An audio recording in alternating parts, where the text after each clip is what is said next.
আসার জন্য অনেক চেষ্টা করেছি, এমনকি আমরা এখানে অনেক মানুষের প্রাণ হারাতেও দেখেছি। প্রথমত, এই রাস্তাটি অত্যন্ত অবহেলিত। বিশ্বের ৯ম পর্বত, যার নাম নাঙ্গা পর্বত, এই গ্রামবাসীরা এই রাস্তাটি তৈরি করেছে। তারপর এটি আর কখনোই মেরামত করা হয়নি। আমরা পাকিস্তানের রাজধানী ইসলামাবাদ থেকে যাত্রা শুরু করেছি। বাসে চড়ে মুজাফফরবাদ যাচ্ছি। সেখানে আমাদের প্রাইভেট গাড়ির চালকের সাথে দেখা হবে। আমি চিন্তিত হয়ে রাস্তার কথা ভাবছি। এমন সময় বাসটি থামলো। ক্যামেরা সহ একজন লোক সমস্ত যাত্রীদেরকে তাদের মুখোশ নিচের দিকে নামাতে বলল। এরপরে পরিচয় পরীক্ষা করার জন্য আমাদের মুখ রেকর্ড করতে শুরু করলো। আমরা বিপদসীমার 0 পয়েন্টে পৌঁছালাম। চলুন যাওয়া যাক। এমন একটি যাত্রা যেটা মোটামুটি 12 থেকে 15 ঘন্টার মতো সময় নেবে, আর এই সময়টা শুধুমাত্র গিলগিট স্টার্টিং পয়েন্টে যাওয়ার জন্য। গিলগিটে পৌঁছানোর পর বিশ্বের সবচেয়ে বিপজ্জনক রাস্তা ধরে আমরা ফেয়ারি মিরুতে পৌঁছানোর জন্য প্ল্যান করছি, আর এই যাত্রার জন্য আমাদের মোট সময় লাগতে পারে 24 ঘন্টার মতো। এই মুহূর্তে আমরা আছি কারাকোরাম হাইওয়েতে। 1960 এবং 70-এর দশকে এটি পাকিস্তান এবং চীনের সহযোগিতায় একটি বাণিজ্য পথ হিসেবে নির্মিত হয়েছিল। এটি পাকিস্তানের ইসলামাবাদ শহর এবং চীনের কাশগড় শহরকে সংযুক্ত করেছে এবং এটি খুবই বিপজ্জনক রাস্তা। এই সড়ক নির্মাণের সময় 1000-এর বেশি শ্রমিক তাদের প্রাণ হারিয়েছিলেন। ব্রিজটি এটিকে পিচ্ছিল করে দিয়েছে, যার ফলে সেখানে প্রতিনিয়ত ভূমিধস হচ্ছে।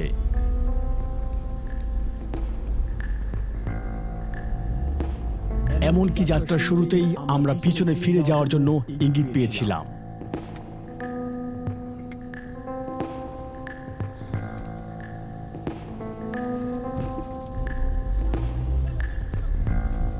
যে কোনো সময় আমাদের উপর পাথর পড়ার আশঙ্কা নিয়ে আমরা এগিয়ে যাচ্ছি, আর তখনই এই রাস্তার শুরু অংশ দিয়ে আরেকটি যানবাহন আমাদের পাশ কাটিয়ে যাওয়ার জন্য অপেক্ষা করছে। আমরা আশা করছি যে আমরা যা দেখছি তা আমাদের সাথে ঘটবে না।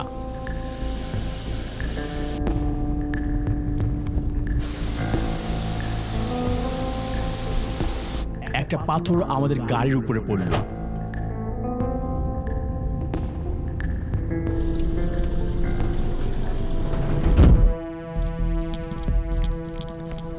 আমরা দেখতে পেলাম যে আমাদের থেকে মাত্র 15 মিনিট এগিয়ে যাওয়া একটি গাড়ি পাহাড় থেকে ছিটকে নিচে পড়ে গিয়েছে। একটি অ্যাম্বুলেন্স এইমাত্র এখানে এসেছে।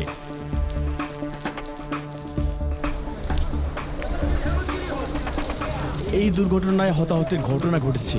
পাহাড়ের খাত এতটাই কাছে।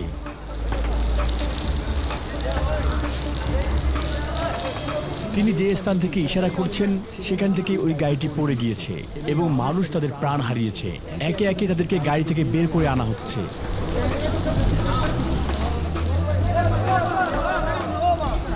উপর থেকে অনেক পাথর নিচে পড়ছে। আপনি যে পয়েন্টগুলো দেখতে পাবেন সেখানে পাথরগুলো ইস্পাতের বাঁধের উপর পড়েছিল। এখানে দাঁড়িয়েও অনেকটা ঝুঁকির মধ্যে আছি। যে কোনো সময় একটি পাথর আমাদের উপর পড়তে পারে। আমাদের গাড়ির চাকা মনে হয় ফুটো হয়ে গিয়েছে।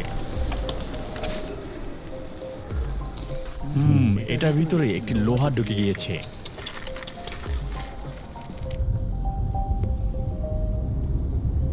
আমরা একটি বিশাল পাথর দেখতে পাই যা কয়েক মিনিট আগেই পড়েছিল। এখন এটি অপসারণের অপেক্ষায় রয়েছে। দেখতে পাচ্ছেন একটি পাথর পড়ে আছে। পুরো বোঝাই করা ট্রাক এই রাস্তাগুলোকে আরো সরু করে দেয়।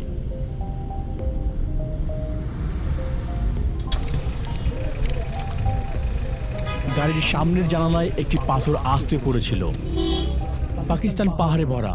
বিশ্বের 26,000 ফুট 14টি পাহাড়ের মধ্যে 4টি রয়েছে এই অঞ্চলে। তাদের কাটিয়ে উঠতে ধৈর্য, প্রতিভা এবং ইস্পাতের মতো স্নায়ু প্রয়োজন। ড্রেন না থাকার কারণে এবড়ো থেবড়ো রাস্তা থেকে বন্যা এবং গর্তের পানি নিষ্কাশন হচ্ছে না।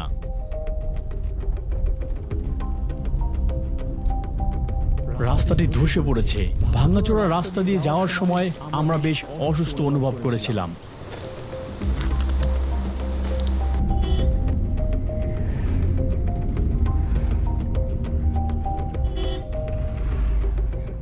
আমাদের গাড়িটি একটি পাংচার হওয়া টায়ার নিয়ে সামনের দিকে এগিয়ে যাচ্ছিল।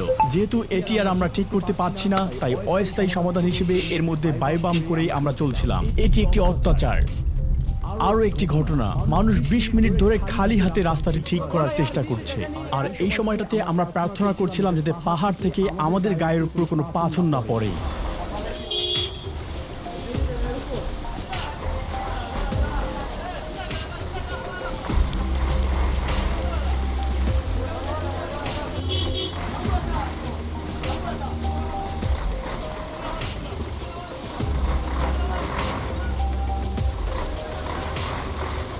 যানবাহন যখন পাশ দিয়ে যায় এগুলোর মধ্যে একটি পিছিয়ে যায় এবং খালি জায়গা করে দেয় যাতে অন্য যানবাহনটি পাশ দিয়ে যেতে পারে।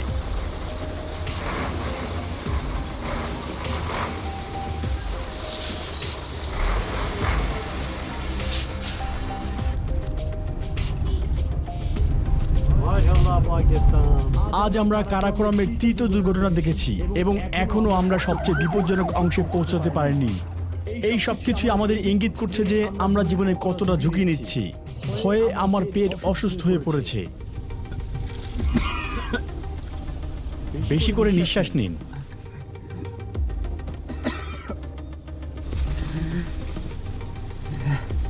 দ্রুত প্রবাহিত স্রোত এবং অধিপত্য বিস্তারকারী পাহাড়, কারাকোরাম বিপদে পরিপূর্ণ। আমরা রাস্তায় যে দর্শনীয় স্থানগুলো দেখেছি সেগুলো আমাদেরকে মুগ্ধ করে তুলেছে, কিন্তু এই সৌন্দর্য দিয়েই আমাদেরকে বিপদে ফেলেছে।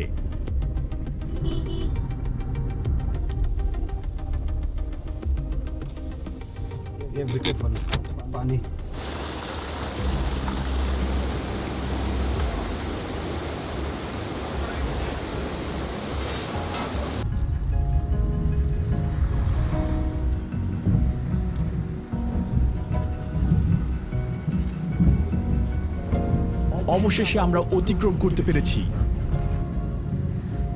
এই অভিজ্ঞতা ছাড়া সবচেয়ে বিপজ্জনক রাস্তায় পৌঁছানোর গল্পটি অর্ধেক হয়ে যাবে, কারণ এটি নিজেই সম্পূর্ণ অন্যরকম একটি বিপদ। আমরা দেখেছি মানুষ নিচে পড়ে যাচ্ছে, এইসব সড়কে দুর্ঘটনা ঘটছে, আমরা শূন্যে আছি। অবশেষে সকাল 11টায় যে রাস্তা দিয়ে যাত্রা শুরু করেছিলাম তার শেষ পর্যায়ে চলে এসেছি। সময় এখন রাত 10:53। আসল যাত্রা শুরু হবে রাতের পরে। আমরা ঘুমাবো, এরপরে শক্তি ফিরে পাবো এবং বিশ্বের সবচেয়ে বিপজ্জনক রাস্তায় আবার ছুটবো। আমরা যে হোটেলে থাকবো সেখানে চলে এসেছি। এটি হচ্ছে বাথরুম। আপনি যেমনটি দেখতে পাচ্ছেন সর্বত্রই মাকড়সার জালে ভরা, আর এই জালে অনেক পোকামাকড় আটকে আছে।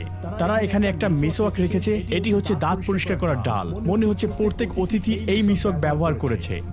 এটি একটি জঘন্য বাথরুম। মনে হচ্ছে রাতটি ভালো কাটবে না। এই রাস্তাটি এতটাই বিপজ্জনক যে আমাদের ড্রাইভার আমরা যেখানে যাচ্ছি সেখানে নিয়ে যেতে পারবে না। আসলে আপনি দেখেছেন যে তিনি সত্যি একজন ভালো মানের ড্রাইভার। যাই হোক, হয়তো এই রাস্তাটি প্রত্যেক চালকের জন্য নয়। তিনি আমাদের সাথে যাত্রী হিসেবে থাকবেন। এটা কি অনেক বড় সমস্যা? কি আর করা, চলুন ভাগ্য পরীক্ষা করি। আমাদের ক্যামেরাটি এখানে আটকে রাখবো।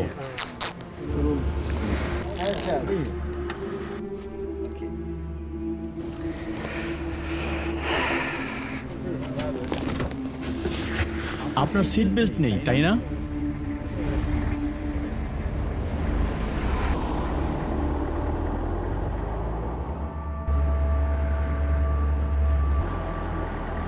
আমাদের যাত্রা শুরু হলো।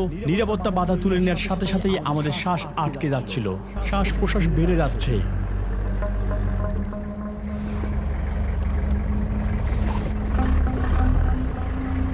বিসমিল্লাহিররহমানিররহিম।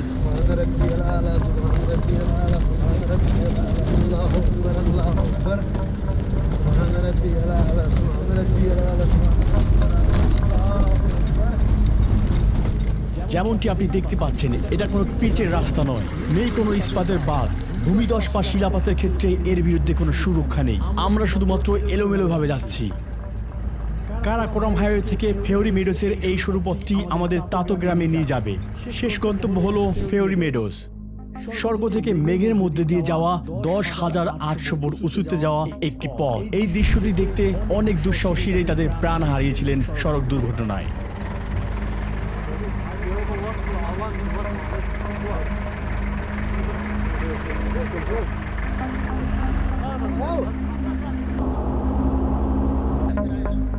উফ, এই রাস্তাটি এতটাই উঁচু নিচু যে আমাদের ঘাড়ের পেশিগুলো মাথাকে স্থির রাখতে পারছে না।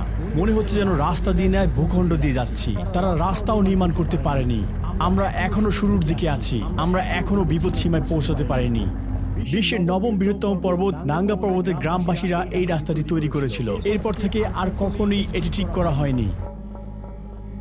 আমাদের চালকের উচিত গাড়ি চালানোর সময় প্রতিনিয়ত রাস্তার দিকে নজর রাখা। এর আগে অনেক লোককে এই গর্তে চাপা পড়ে মৃত্যুবরণ করতে হয়েছে। এই 16.2 কিলোমিটার 3 ঘন্টার নুড়ি পথটি এমন একটি রাস্তা যা কখনো কখনো দুর্ঘটনার পয়েন্টগুলোতে পড়ে যাওয়া এবং মরে যাওয়া মানুষের স্মৃতিকে দেখায়। আমরা আশা করছি যে আমাদেরকে এরকম দেখতে হবে না। শেষ পর্যন্ত আমরা আমাদের অনুপ্রেরণাকে ধরে রাখতে পারবো। বন্ধুরা, নিচে দেখুন, সেখানে কোনো সুরক্ষা নেই। বাতাসও একটু একটু করে বাড়তে শুরু করেছে। বাঁকে কোনো ঢাল নেই। একটি গাড়ি পাহাড় থেকে নিচে পড়ে এবং আগুনে ফেটে যাওয়া প্রতিরোধ করার জন্য কোনো সতর্কতা নেই। আপনারা ইতিমধ্যে দেখতে পাচ্ছেন আমরা পাথরের উপর দিয়ে যাচ্ছি। একটি ভূমিধস শুধুমাত্র আমাদের মাথার উপর পাথর ফেলতে পারে এমনটি নয়, বরং এটি আমাদের নিচে পড়ে যাওয়ার কারণও হতে পারে। এখন আমরা সংকীর্ণ পথে যাওয়া শুরু করেছি। অ্যাড্রেনালিন নিঃসরণের মাত্রা এখন বৃদ্ধি পাচ্ছে।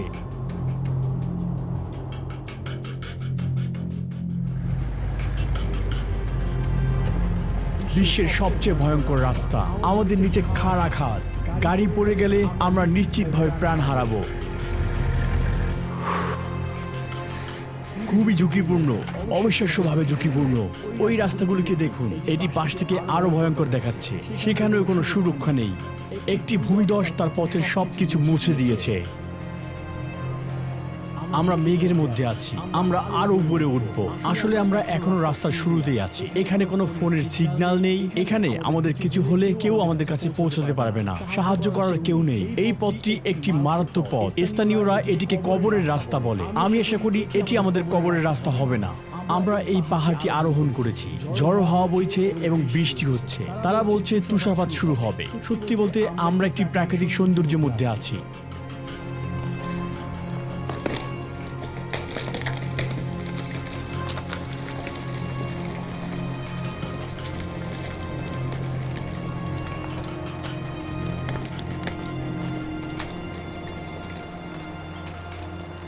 माशाल्लाह पाकिस्तान।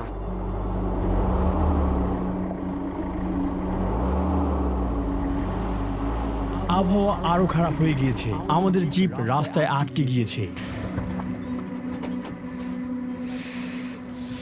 हाँ ऐसा तो इस तरफ का जोर नहीं है, इस मेरी तरफ में जोर है, उसको थोड़ा ऊपर से थोड़ा पत्थर से।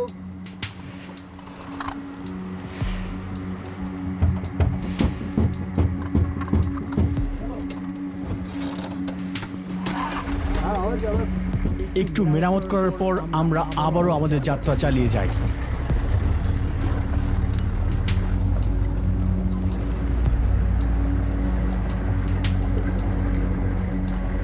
বাতাস এবং বৃষ্টি আরো খারাপ হয়েছে, তাই আমাদের আশঙ্কা উপর থেকে পাথর পড়তে পারে। যত তাড়াতাড়ি সম্ভব রাস্তাটি শেষ করতে চাই। এখানে এই মুহূর্তে বেঁচে থাকা প্রতি সেকেন্ডে আপনার শ্বাস আটকে রাখা সমান। যখনই আমরা বাঁক নেই, তখনই আমাদের হাতের তালু এবং পায়ের তলায় ঘাম ঝরা শুরু করে। দেখতে না পাওয়া স্থানগুলোতে আপনি এই ধরনের হর্ন শুনতে পাবেন। এই তীক্ষ্ণ বাঁকগুলোতে চালকেরা একে অপরকে সতর্ক করতে এটা ব্যবহার করে। আপনি একটি পাথর পড়া দেখতে পাচ্ছেন। তিনি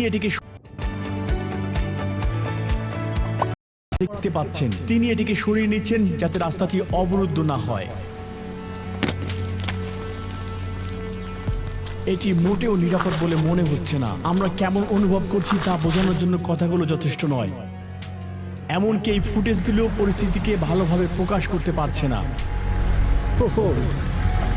এখন আমাদের সরু বাঁক পেরিয়ে যাওয়ার সময়। টায়ারের খুব কাছাকাছি খাদগুলো অবস্থিত এবং আমরা ইচ্ছে করেই চোখ বন্ধ করে রাখছি। যদি কোনো ভুল হয়ে যায়, যেমন 5 সেন্ট গ্যাসকেট পড়ে যায়, তাহলেই সবকিছু শেষ হয়ে যাবে।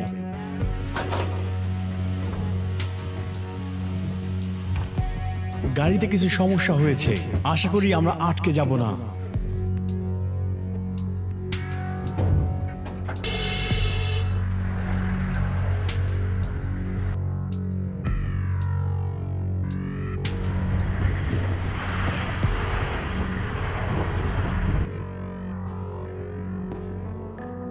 ড্রোনটি অটো পাইলট মোডে চলে গিয়েছিল এবং একটি পাথরের সাথে ধাক্কা খেয়েছে। খারাপ অবস্থা। পাহাড়ের মধ্য দিয়ে যাওয়ার সময় এটি সংকেত বিচ্ছিন্ন হয়ে যায়। যখন এটি সংযোগ হারিয়ে ফেলে, এটি নিজ জায়গায় ফিরে আসার মোডে চলে আসে। কিন্তু ওই সময়ে ওই উচ্চতায় এটি নিজেকে সামঞ্জস্য করতে পারেনি। এটি যে পয়েন্টে থাকা উচিত সেখানে ওঠেনি। সোজা যাওয়ার সময় এটি পাহাড়গুলোকে আঘাত করেছিল। কিন্তু অন্তত আমরা এর ভিতরে রেকর্ডিংটা করতে পেরেছি। আপাতত আমরা বেঁচে আছি, এটাই অনেক কিছু। পুরো যাত্রায় আমরা এই গাড়িতে অনেক সমস্যার সম্মুখীন হয়েছি। চলার সময় প্রতিটি উঁচু নিচু রাস্তায় আমরা আঘাত পেয়েছি। মাঝে মাঝে রাস্তা এতটা শুরু হয়ে যায় যে আমরা যেতে পারবো কিনা তা পরীক্ষা করার জন্য আমাদেরকে জিপ থেকে নিচে নামতে হয়। দেখুন, উপর থেকে কিছু একটা পড়তে পারে যেটা আপনারা দেখছেন। আমরা যত তাড়াতাড়ি সম্ভব এই যাত্রাটি শেষ করতে চাই। আমরা আর পিছনে ফিরে যেতে পারবো না। উল্টো বাঁকের জন্য যথেষ্ট জায়গা নেই। প্রাকৃতিক সৌন্দর্য দেখুন, এই গাছটি দেখুন, এটি আড়াআড়ি ভাবে বেড়ে উঠেছে। পাথরগুলো খুবই পিচ্ছিল, পুরোপুরিভাবে ভিজে গিয়েছে। উপর থেকে পাথর পড়ার কারণে এই সেতুটি বাঁকা হয়ে গিয়েছে। যেহেতু এটি ব্যবহার করা সম্ভব হচ্ছে না, তাই আমরা সরু মোড় ঘুরে যাব। আমি তাদেরকে থামতে বলেছিলাম, কিন্তু তারা চায় না আমরা এখানে থামি, কারণ উপর থেকে পাথর পড়ার একটা ঝুঁকি রয়েছে। এই মুহূর্তে জিপটি সামনে এগিয়ে যাওয়ার জন্য যথেষ্ট জায়গা নেই, তাই বাকি পথটা আমরা পায়ে হেঁটেই যাত্রা শুরু করব। বাইরে অনেক ঠান্ডা। ফেরি মেডো এইদিকে। Färdig med Deutschen ganska rasta এখান থেকে। रेडी करो हो जाओ खड़ा हो जाओ কিন্তু আজকে বৃহস্পতির দিন, তুমি জানো পাহাড়ের নিচ দিয়ে রাস্তায় আছে, জানো ছোট ছোট পাথর আছে, পড়ছে। এই তাতো গ্রামে বহুদিন ধরে মানুষ বসবাস করে আসছে। এখানে সেই পুরনো সভ্যতার নাতি নাতনিরা বসবাস করছে।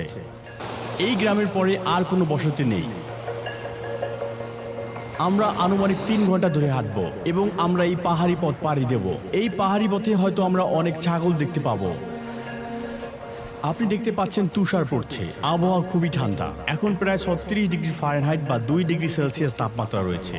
তাতো গ্রামের মানুষ বেশি দিন জীবিত থাকে। অবশ্যই যেহেতু এখানে উচ্চতা বেশি, তাই তাদের ফুসফুস আমাদের চেয়ে প্রশস্ত, আর এর উপর ভিত্তি করে তাদের অঙ্গগুলো বিকশিত হয়েছে। এখানে যদি কোনো ব্যক্তি 80 থেকে 90 বছর বয়সে মারা যায়, তবে তারা অল্প বয়সে মারা গিয়েছে বলে বিবেচনা করা হয়। 30 মিনিট ধরে আমরা হাঁটলাম এবং উপরে উঠলাম। এক পাল ছাগল।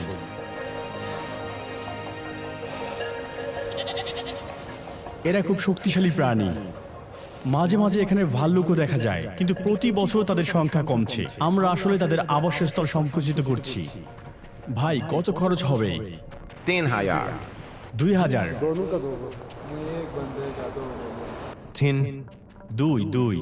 2500 টাকা। চলো চলো। আমরা এখন ঘোড়ার উপরে চড়ে বসেছি, আর এটার পিঠে চড়েই আমরা ফেরোমেডোজের দিকে যাব। আমরা এই ঘোড়াটির জন্য ওই ছেলেদেরকে 5000 রুপি দিয়েছিলাম, যা প্রায় $67 সমান। আমরা এই ঘোড়ার সাহায্যে ফেরোমেডোজ এবং ফিরে যাওয়ার পথ ভ্রমণ করব। যদি ঘোড়াগুলো আমাদের সাথে অস্বস্তি বোধ করে, তাহলে আমাদের পাহাড় থেকে পড়ে যাওয়ার এটি একটি কারণ হতে পারে। এটি দ্রুত যাচ্ছিল। দেখুন, এই ক্ষেত্রে এটি নিজে থেকেই পথ পাড়ি দিতে থাকে, এটি নিজে থেকেই হাঁটতে থাকে। যদি লোকটি এটি না ধরে থাকে, তবেও এটি যেতে পারে। যদি ঘোড়াটির একটি পা গর্তে যায় বা একটু ভুল পদক্ষেপ নিয়ে থাকে, তাহলে আমরা সম্পূর্ণভাবে নিচে পড়ে যাব। এখানে দেখুন, সামান্য ভুল মানে মৃত্যু।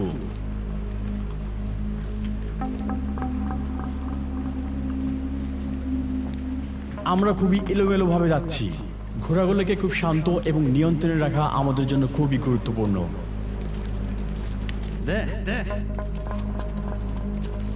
যেহেতু আমি ঘোড়ার উপরে স্থির অবস্থায় আছি, এখন আমরা আগের চেয়ে বেশি ঠান্ডা অনুভব করছি। আমাদের ঘোড়া বিশ্রাম নিচ্ছে। কেমন লাগছে আপনার? আমার আঙ্গুলের গাগুলো সম্পূর্ণভাবে আসাদ। এখন আমি ক্যামেরা কালু অ্যাপ বন্ধ করছি, তখন আমি আমার আঙ্গুলগুলো অনুভব করতে পারছি না। এই মুহূর্তে আমরা সবচেয়ে বেশি উচ্চতার কাছাকাছি চলে এসেছি। আমাদের আর মাত্র 30 মিনিটের মতো দূরত্ব বাকি আছে। রাস্তা আরো খাড়া হয়ে উঠেছে। আপনি যদি এই রাস্তায় আরোহণ করতে চান, তাহলে আপনার প্রচুর সাহস থাকা জরুরি। এখানটা বেশি ভয়ঙ্কর।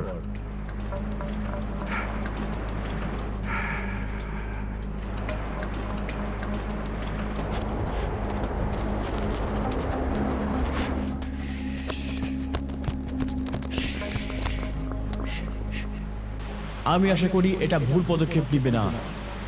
এই রাস্তাগুলো আমরা দৃশ্যের জন্য নিয়েছিলাম। আমাদের প্রায় 24 ঘন্টা সময় ব্যয় করতে হয়েছিল। এটা কিছু দুঃসাহসিকদের পুরো জীবন কেড়ে নিয়েছিল।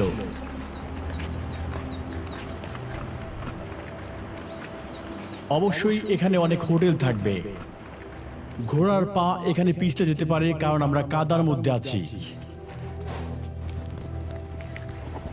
আপনি কি ঘোড়ার ভারী নিঃশ্বাসের শব্দ শুনতে পাচ্ছেন? এটা নিশ্চয়ই এতক্ষণে ক্লান্ত হয়ে পড়েছে। অবশেষে আমরা চলে আসলাম ফেরি মেডোজে। এটাই হলো ফেরি মেডোজ।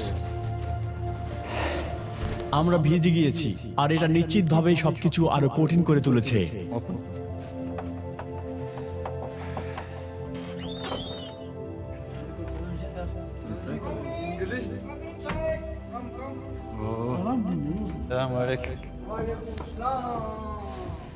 এখানে বিক্স অনেক ধন্যবাদ ভাই। আমরা ভিন্ন রকম একটি জায়গায় আছি। গরম বেতে তারা ভিতরে কিছু জায়গা খুলে দিয়েছে। আপনার নাম কি?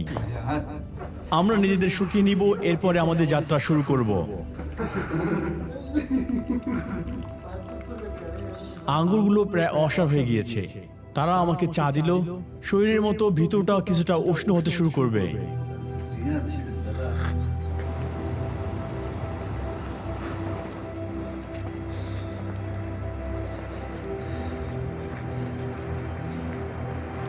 কুয়াশার জন্য আমরা দৃশ্যগুলো স্পষ্টভাবে দেখতে পাচ্ছি না, তবু এখানের অনুভূতিটা সত্যি অন্যরকম।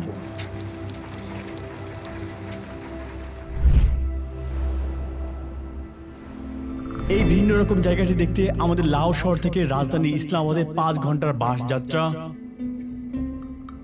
ইসলামাবাদ থেকে গিলগিট অঞ্চলে 12 ঘন্টার একটি বিপজ্জনক গাড়ি ভ্রমণ। সেখান থেকে বিশ্বের সবচেয়ে বিপজ্জনক রাস্তায় 3 ঘন্টার জিপ অভিযান। এছাড়াও 30 মিনিটের ক্লান্তিকর হাঁটা এবং অবশেষে 2 ঘন্টার ঘোড়ার পিঠে আরোহণ করেছি। অবশেষে আমরা লক্ষ্যে পৌঁছেছি ফেরি মেডোজ।